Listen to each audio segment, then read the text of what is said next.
Itoophiyaa fi Faransaay hojii sarara elektirikaa diriirsuu irratti waliigaltee mallatteessuu. Dhaabbileen daldala Faransaayii fi Awurooppaa naannoo daldala bilisaa dirree dhawaatti akka hojii eegalan afeeramuu. Jidduugalli fayyaa Faransaay meeshaalee dijitaalaatiin eegumsa fayyaa Itoophiyaa jijjiiruu. Barattuun Ameerikaa hojii tola ooltummaa guddaa Itoophiyaatti hojjechaa jiraachuu. Miseensonni paarlaamaa biyyoota ba'a Afrikaa rakkoowwan adda addaa irratti hojjechuuf waadaa galuu isaanii. Oduu alaatiin Chaayinaan xiyyaara nammalee fi konkolaataa balali'uu oomishuuf yaalii godhaa jiraachuun hangafoota oduu keenya har'aati. Arrastan Mahammad amma oduu bal'inaan.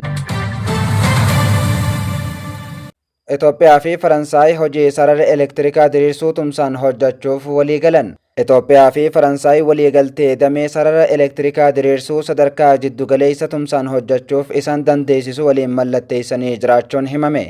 Waliigalticha hooggantoonni tajaajila elektirikii Itoophiyaa fi tajaajila elektirikii Faransaay jidduutti mallattoon kun gaggeeffame. Sirna waliigaltee mallatteessuu kun fooramii investimentii Itoophiyaa fi gamtaa Awurooppaa Paaris Faransaayitti gaggeeffamaa jiru cinatti kan raawwatamedha.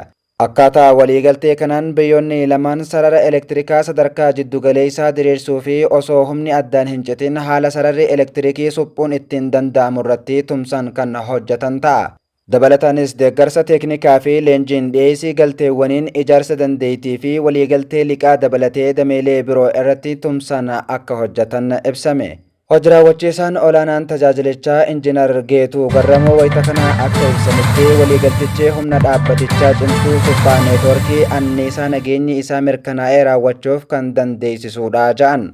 Kunis walta'iinsa humna elektirikii caalmatti guddisuu damee humna ammayyeessuuf ga'ee olaanaa akka qabaatus ibsan. Gama biraan tajaajilichi haala galteewwan elektirikii Itoophiyaa keessatti oomishuun danda'amu irratti dhaabbata Keeniyaa Teemsi Elektirik jedhamu waliin mari'ate. Kanaanis Teemsi Elektirik bu'uuraalee misooma elektirikaa Itoophiyaa keessatti oomishuuf fedhii akka qabu ibsuu isaa hojii raawwachiisaan koominikeeshinii tajaajilichaa ibse. Dhaabbileen daldala Faransaayii fi Awurooppaa naannoo daldala bilisaa dirree dhawaa keessatti hojii akka eegalan waamichi dhiyaate. Hojii raawwachiisaan olaanaan koorporeeshinii paarkiiwwan industirii Dr. Fissahaa Yittaaggasuu abbootiin qabeenyaa fooramii investimentii Itoophiyaa fi Awurooppaa Paaris Faransaayitti gaggeeffamaa jiru irratti argamuun waliin mari'atanii jiru. Dr. Fissahaan wayita kana abbootiin qabeenyaa kanneen naannawaa daldala bilisaa dirree dhawaatti qabeenyaa fi beekumsa isaanii hojiirra oolchuun yoo murteessan koorporeeshinitti bu'uuraalee misoomaa sadarkaa eeggatanii fi tajaajila iddoo tokkoo akka dhiyeessuu ibsan. Fooramicha irrattis filannoowwan investimentii Itoophiyaan damee geejjibaan loojistikii fi bu'uuraalee misoomaan qabdu ibsan. Kana malees damee geejjibaa fi loojistikii guddina investimentiiwwan tarsiima'oo biyyoolessa Itoophiyaatti babal'achaa dhufan deeggaruuf barbaachisan investimentii kallattii alaaf banamuu isaanii hubachiisan. Zoonota industirii koorporeeshinii bulchuu 14 keessatti dhaabbileen daldalaa 200 caalan hojiirra jiraachuu ibsuun dhaabbileen kanneen lammiilee 100 takkaa ol ta'aniif carraa hojii uumuu itti gaafatamaan qajeelchichaa koominikeeshinii koorporeeshinichaa hime. Giddugalli fayyaa Faransaay meeshaalee dijitaalaatiin eegumsa fayyaa jijjiire. Jiddugalli fayyaa Faransaay tajaajila eegumsa fayyaa fooyyessuuf jijjiirama dijitaalaa taasisuun sirna eegumsa fayyaa Itoophiyaaf ulaagaa kaa'ee jira. Kana dura buufanni fayyaa kun qunnamtiin kutaalee hojii gidduu jiru gaarii hin taaneef yeroo dheeraa dhukkubsattoota eeguu fi adeemsa hojii gahumsaa dhabuun rakkachaa ture. Bara 2022 akka lakkoofsa Awurooppaatti JSI waliin tumsi taasifame galmee yaalaa elektirooniksii fi meeshaalee bulchiinsa dhiyeessii sansalataa kanneen akka EAPTC, Vaayitasii fi daguu dabalatee sirnoota dijitaalaa sadarkaa olaanaa qaban jalqabe. Hojiirra oolmaan teekinooloojiiwwan kanaa hojiiwwan Faransaay keessatti hojjetaman irratti jijjiirama guddaa fide. Kutaaleen akka tajaajila yaalaa alaa laaboraatoorii fi mana qorichaa amma haala wal hin tuqneen kan wal qunnamu yoo ta'u yeroo eega dhukkubsattoota daqiiqaa 30 irraa gara daqiiqaa 10 qofatti hir'isee jira. Dabalataanis bulchiinsi inveentarii mana qorichaa haalaan fooyya'ee harkifannaa deebisanii kuusaa guyyaa 10 irraa gara guyyaa 2 qofatti hir'ise. Jijjiiramni dijitaalaa kun gahumsa guddisee dogoggora xiqqeessee qulqullina kunuunsa dhukkubsattootaa fooyyessees jira. Milkaa'ina Faransaay mul'ata Itoophiyaan sirna fayyaa guutuu dijitaalaa fi uwwisa fayyaa waliigalaa ta'ee fakkeenya ta'ee tajaajilaa jiraachuunis himame. Itoophiyaan imala isii gara eegumsa fayyaa ammayyaatti taasiftu yeroo itti fuftutti giddugalli fayyaa Faransaay akkaataa teekinooloojii jireenya jijjiiruu danda'u fakkeenya guddaa ta'ee mul'ata. Barattuun Ameerikaa hojii tola ooltummaa guddaa Itoophiyaatti hojjechaa jirti. Mana barnoota sadarkaa lammaffaa Karmeelitti barattuu kutaa 12ffaa tan taate hanqina bishaan Itoophiyaa ittisuuf dhaabbata tola ooltummaa jalqabde.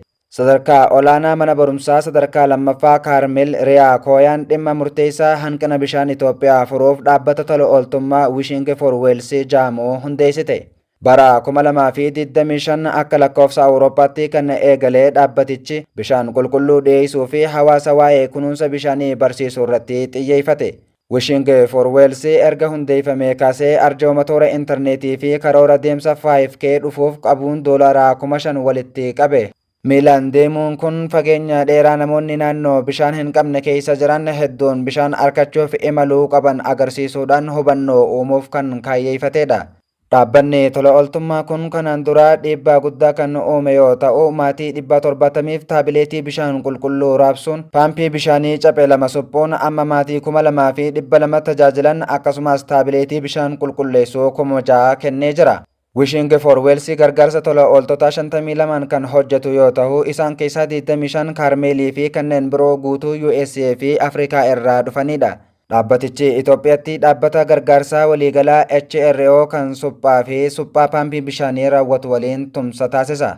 Gargaarsa hatattamaa bira dabree Wishing for Wales fi HRO leenjii kunuunsa bishaanii fi qulqullina irratti kennuudhaan rakkoo bishaanii gara fuulduraa ittisuuf hojjechaa jiraachuun himame. Tattaaffiin kun adda durummaan dubartootaa fi daa'imman kan yeroo baay'ee hanqina bishaaniitiin baay'ee miidhaman irratti kan xiyyeeffatedha. Wishing for Wales tattaaffii guddachaa jiruun hawaasa gargaarsa barbaadaniif furmaata itti fufinsa qabu uumuuf tarkaanfii fudhachaa jira. Miseensonni paarlaamaa baha Afrikaa beelaa fi hanqina nyaataa ittisuuf waadaa galan.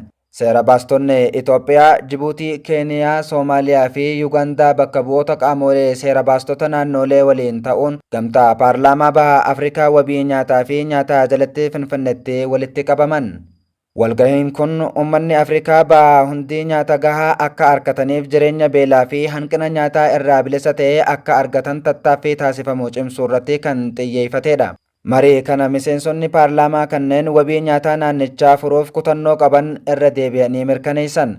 Seerotaa fi imaammata mirga nyaataa itti fufinsaa fi haqummaa guddisan hojiirra oolchan barbaachisaa ta'uu cimsanii dubbatan. Mata dureewwan ijoon ajandaa kana keessa turan bu'uuraalee seera mirga nyaataa mirkaneessuuf uumuu, sagantaalee eegumsa hawaasummaa babal'isuu, gochaalee qonnaa itti fufinsa qaban deeggaruu, qormaata jijjiirama qilleensaa fi investimentii qonnaatiin dhufu furuu kan dabalatu ture. Gareen kun beelaa fi hanqina nyaataa guutuu baha Afrikaatti dhimmoota murteessoo ta'anii itti fufan furuuf tarkaanfiin seeraa hatattamaa barbaachisaa ta'uu ibsan. Walgahiin kun heera baha Afrikaa keessatti namni kamiyyuu beelaan hin rakkanne ijaaruu keessatti gahee tumsi naannoo fi imaammata bu'aa qabeessa ta'ee baasuu qabu hubachiise.